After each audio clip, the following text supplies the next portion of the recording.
محققین، مفسرین، تمام اکابرین کے تمام غمگین جملوں کو اگر سمیٹ کر کے ایک تاریخ کربلا لکھی جائے تب بھی کربلا کے غم کا حق ادا نہیں ہو سکتا۔ عزیزان محترم، حضرت امام حسین رضی اللہ تعالی عنہ سید الشہداء، آپ کے صبر، آپ کا جو امتحان میدان کربلا میں چل رہا تھا، آپ کی جو آزمائشیں میدان کربلا میں تھیں، اللہ کی قسم دنیا کے اندر نہ کسی کے ساتھ وہ آزمائشیں آئی ہیں اور نہ ہی یہ امید کی جا سکتی ہے کہ آئی ہیں۔ جس کا تمام کنبہ، تمام خاندان، 71 نوجوان، بوڑھے، بچے وہاں پر شہید ہوئے ہیں، اور جس حسین نے اپنی آنکھوں سے گھر کی خواتین کی موجودگی میں تمام تر لاشوں کو دیکھا ہوا، اپنے کاندھوں پر کبھی علی اکبر کی لاشیں کو اٹھایا ہو، کبھی حضرت قاسم کے لاشیں کو اٹھایا ہو، کبھی اپنی بازوؤں میں حضرت علی اصغر کو تڑپتے جان کھوتے دیکھا ہو، اس حسین کے صبر کا عالم تھا۔ تاریخ میں آتا ہے کہ تمام جانثار ایک ایک کر کے رخصت ہو چکے حضرت امام علی مقام رضی اللہ تعالی عنہ پر اپنی جان قربان کر چکے۔ تو آپ کو میں بتاؤں، اب حضرت امام علی مقام شہزادہ بطول حضرت مولا علی رضی اللہ تعالی عنہ کے نور نظر، جنتی نوجوانوں کے سردار، شہنشاہ کربلا، پیکر صبر و رضا، حضرت امام حسین رضی اللہ تعالی عنہ، آپ کے فرزند حضرت امام سیدنا زین العابدین رضی اللہ تعالی عنہ، جو اپنی بیماری اور کمزوری کی وجہ سے بستر علالت پر ہیں، حضرت امام علی مقام کو تنہا دیکھا تو نیزہ ہاتھ میں لیا اور میدان کارزار میں جانے کے لیے آپ رضی اللہ تعالی عنہ اپنے بابا جان کی خدمت میں حاضر ہونا چاہتے ہیں کہ میں اپنے بابا جان سے رخصت کی اجازت لوں اور اجازت لے کر میدان کارزار کو جاؤں اور وہاں دین مصطفیٰ کی حفاظت کے لیے اپنے خون کو بہاؤں۔ اللہ اکبر۔ حضرت سید الساجدین امام زین العابدین رضی اللہ تعالی عنہ اپنے بستر علالت سے اٹھنا چاہتے، جیسے آپ کھڑے ہوئے، کمزوری کا عالم یہ تھا کہ آپ مکمل طریقے سے کھڑے نہ ہو سکتے، آپ کو غش آیا اور آپ زمین پر گر گئے۔ امام حسین دوڑ کر حضرت زین العابدین کے پاس آتے ہیں اور بازوؤں کو تھامتے ہیں اور اٹھاتے ہیں، کہتے ہیں بیٹا تم اپنے بستر سے کیوں اٹھتے ہو؟ آپ عرض کرتے ہیں کہ بابا جان میرے ہوتے ہوئے آپ میدان کارزار کو جائیں، یہ میں کیسے برداشت کر سکتا ہوں؟ آپ دلاسا دیتے ہیں اور سمجھاتے ہیں بیٹا تم بیمار ہو اور تمہیں تمام حالات کربلا کو اپنی نظروں میں قید کرنا ہے اور دنیا کو بتانا ہے کہ نبی کے نواسوں کے ساتھ کر ظلم و ستم ہوئے، نبی کے نواسوں کے ساتھ لوگوں نے کیا معاملہ کیا ہے، کیسا برتاؤ کیا، اور تمہیں گواہی دینی ہے کہ حسین نے اپنے بچوں کو، اپنے تمام خاندان کو ایک ایک کر کے راہ مولا میں قربان کیا، لیکن کبھی صبر کے دامن کو نہیں چھوڑا ہے۔ اللہ اکبر۔ تمام تسلیاں، تمام دلاسے دینے کے بعد، اچھی طرح سے سمجھانے کے بعد، حضرت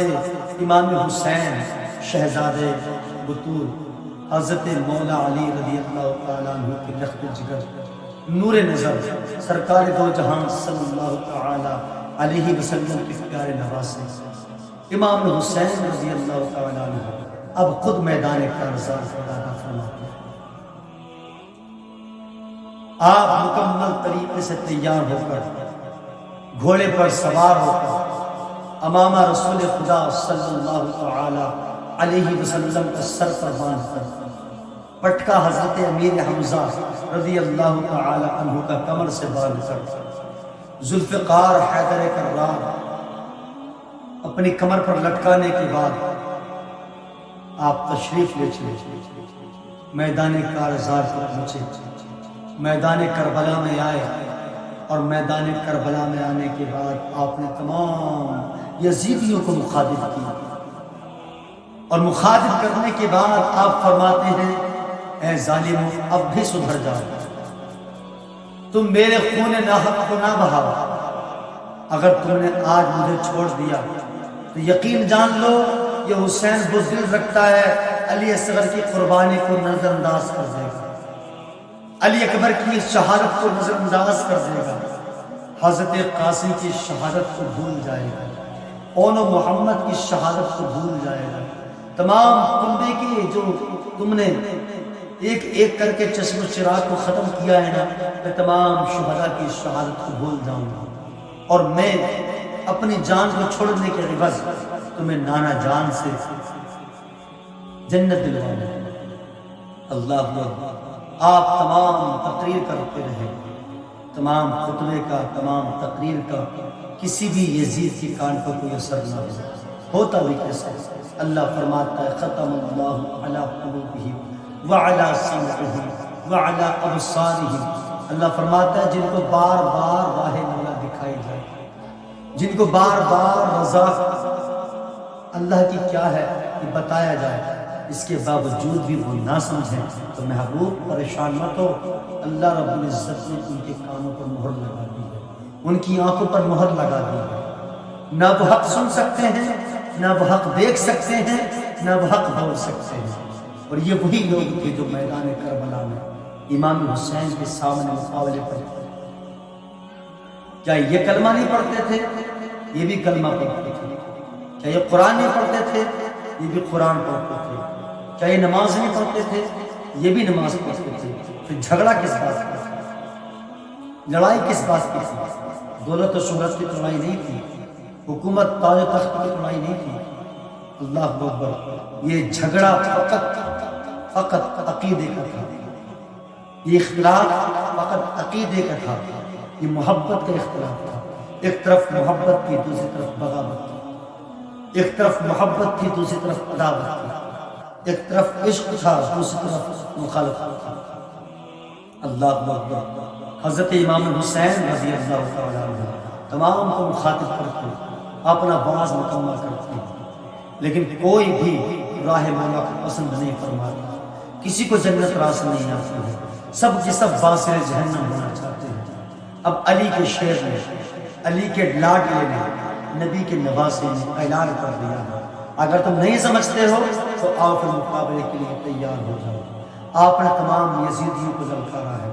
للکارنے کے بعد آپ نے تمام کو دعوت مقابلہ دی ہے، نکارہ بچ چکا ہے۔ اللہ اکبر۔ جو جنگ بہت ٹائم سے تھمی ہوئی تھی وہ پھر سے شروع ہو گئی ہے۔ تاریخ بتاتی ہے امام حسین نے جب اپنی تلوار کو بہار کیا ہے، ایک بجلی سی چمکی ہے، آپ ہوا میں تلوار کو لہراتے ہیں، اور لہرانے کے بعد آپ ایک ایک کر کے سینکڑوں یزیدیوں کو واصل جہنم کرتے ہیں۔ تمام تاریخ کربلا میں آپ دیکھیے گا حضرت امام حسین کی یہ شان تھی کہ 3 دن کے بھوکے پیاسے پھر بھی کوئی شکایت نہیں، دامن صبر کو تھام کر اللہ رب العزت کی محبت کو دل میں بسا کر، آقا کریم کے عشق کو دل میں بسا کر، آپ نے جنگ کے اندر، میدان کے اندر سینکڑوں ظالموں کو، سینکڑوں یزیدیوں کو اپنی تلوار سے گاجر مولی کی طرح کاٹ کر پھینک دیا۔ جب تمام یزیدیوں نے دیکھا کہ امام حسین تو بڑے ہی شان و شوکت کے ساتھ جنگ لڑ رہے ہیں، اور اگر یوں ہی چلتا رہا، یوں ہی ہمارے قافلے کے لوگ، ہماری فوج کے لوگ اگر قتل ہوتے رہے تو تمام فوج ہماری برباد ہو جائے گی، اس کو روکنا چاہیے، اللہ اکبر، کسی کو کہا نہ جائے کہ امام حسین کی تلوار کو کوئی روک پاتا۔ اللہ اکبر، جس تلوار کو حضرت علی اصغر کا 6 مہینے کا جو بچہ تھا اس کا جنازہ نہ روک سکا، جس تلوار کو حضرت علی اکبر کی جوانی نہ روک سکی، جس تلوار کو حضرت قاسم رضی اللہ تعالی عنہ کا صحرا نہ روک سکا، جس تلوار کو اون و محمد کے پیارے پیارے لاشیں نہ روک سکے، جس تلوار کو تمام شہداء نہ روک سکے،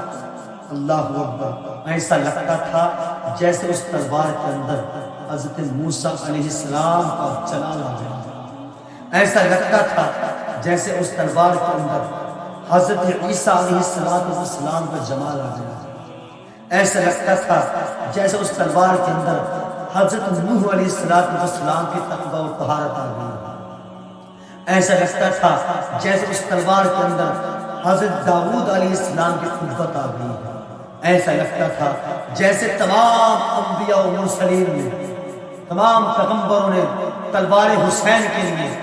اپنے ہاتھوں کو بارگاہ مولا میں اٹھایا ہے، اور تمام انبیاء کی دعائیں اس تلوار کے اندر سما چکی ہیں۔ نبی معظم صلی اللہ تعالی علیہ وسلم کے جلوے تلوار کے اندر چمک رہے ہیں۔ اللہ اکبر، یہ تلوار جو رک نہ رہی تھی، ہزاروں سینکڑوں کو کاٹ کر پھر بھی نہ تھمی تھی، ایک وقت آتا ہے آپ کی تلوار تھم جاتی ہے، اور صرف تھمتی نہیں ہے، صرف رکتی ہی نہیں ہے، بلکہ آپ کی تلوار زمین پر گر جاتی ہے۔ اللہ اکبر، آپ تھوڑے سے نیچے اترتے ہیں، اور اترنے کے بعد سینکڑوں ہزاروں لوگ دیکھتے ہیں کہ امام حسین نے، علی کے لاڈلے نے، نبی کے دلارے نے، فاطمہ کے شہزادے نے بارگاہ مولا میں اپنے سر کو جھکا دیا۔ جیسے ہی آپ نے سجدے کے لیے اپنے سر کو جھکایا، اللہ اکبر، یزیدیوں کو موقع مل گیا، ظالموں کو موقع مل گیا۔ کسی نے آگے بڑھ کر کے کہا، اور ظالموں کیا دیکھتے ہو، اس سے اچھا موقع تمہارے پاس اور نہیں آ سکتا۔ اگر یہ نماز سے فارغ ہو گئے اور پھر انہوں نے اپنے تلوار کو ہاتھ میں لے لیا، تمہاری مجال نہیں ہے کہ ان کے تلوار کے قہر سے تم بچ سکو۔ اس سے بہتر موقع ہے، اچھا موقع ہے، ان کو حالات سجدہ میں ہی قربان کر دیا جائے۔ اللہ اکبر، شمر ظالم آپ کے سینے پر سجدے کی حالت میں چڑھ بیٹھتا ہے۔ اللہ اللہ، امام حسین کہتے ہیں، اے شمر، تو جانتا ہے یہ کون سا وقت ہے؟ کہاں میں جانتا ہوں، یہ نماز جمعہ کا وقت ہے۔ تو جانتا ہے اس وقت مسجدوں میں کیا ہو رہا ہے؟ ہاں میں جانتا ہوں، مسجدوں میں امام اپنے اپنے ممبروں پر کھڑے ہونے کے بعد خطبے پڑھ رہے ہیں۔ آپ نے فرمایا، پھر تو کیسا بے رحم ہے، تو کیسا ظالم ہے کہ تمام مسجدوں کے اندر خطبے پڑھے جا رہے ہیں، ہماری شان بیان کی جا رہی ہے، ہمارے نانا کی شان بیان کی جا رہی ہے، اور تو ہے کہ میرے سینے پر چڑھ کے میرے قتل کے ارادے سے آ بیٹھا ہے۔ وہ کہتا ہے کہ حسین، اب میں تمہارے سینے سے اتر نہیں سکتا، اگر میں اتر گیا تو میں جانتا ہوں تمہاری تلوار کا قہر پھر میرے فوجیوں پر برسے گا، تمہاری تلوار پھر ہمارے فوجیوں پر ٹوٹ پڑے گی، اور ہماری شکست ہو جائے گی، ہماری ہار ہو جائے گی۔ اللہ اکبر، یہ بحث مباحثہ کرتے کرتے شمر ملعون اپنے خنجر کو نکالتا ہے، اور نکالنے کے بعد امام حسین کی گردن پر پھیر دیتا ہے۔ امام حسین کا سر تن سے جدا ہو جاتا ہے، اور میدان کربلا پکار کر کہتا ہے، اے حسین، فکر مت کرنا، آپ جنت کو جا رہے ہیں، آپ جنت کو جائیے اپنے تمام شہیدوں کے ساتھ، تمام خاندان کے ساتھ، اور آپ کی امت کو میں دلاسا دے رہا ہوں۔ کربلا کا میدان کہتا ہے، قتل حسین اصل میں مرگ یزید ہے، اسلام زندہ ہوتا ہے ہر کربلا کے بعد۔ اے حسین ابن علی، تیری شہادت کو سلام، دین حق اب نہ کسی دور میں